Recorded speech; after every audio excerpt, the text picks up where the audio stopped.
Olá, eu estou lendo um livro muito interessante, ele se chama Bad Science. Eu vou deixar todas as informações aqui na descrição do vídeo.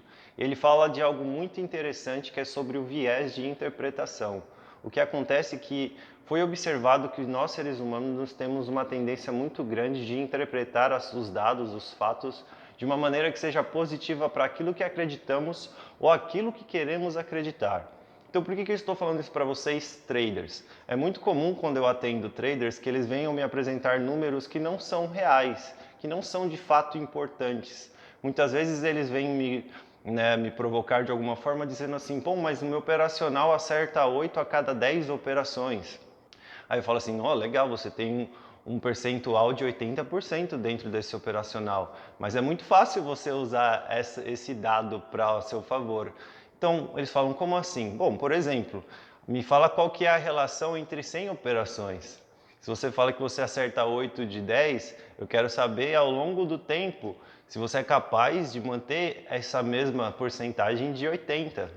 E aí, quando eles expandem isso, eles percebem que geralmente está abaixo dos 50%. Então, a gente precisa tomar muito cuidado da forma como a gente faz a análise dos dados das nossas operações, porque tudo isso vai mudar completamente a dinâmica daquilo que a gente precisa fazer para, de fato, melhorar o nosso setup. Então, por que eu estou falando tudo isso? Vocês perceberam no primeiro vídeo que eu comecei a falar de que é importante respeitar os pontos e é importante que você tenha um operacional e utilize ele por pelo menos 3 meses. Por quê? Porque você precisa de informações suficientes para verificar se ele realmente é um operacional eficiente ou não. Só após 3 meses, com pelo menos umas 1000 operações, você é capaz de ter um dado eficiente da porcentagem de acerto desse operacional e principalmente dizer se ele vai ser eficiente para que você faça dinheiro a longo prazo. E por que você precisa respeitar os pontos? Se você não respeita nenhum dos pontos e sua regra muda o tempo inteiro, o seu operacional muda o tempo inteiro, você nunca vai saber se aquilo é o suficiente. Você só fica naquele ciclo de ganho e perde sem saber para onde ir e sem se sentir maduro e consolidado no mercado. Então, muito cuidado com esse viés.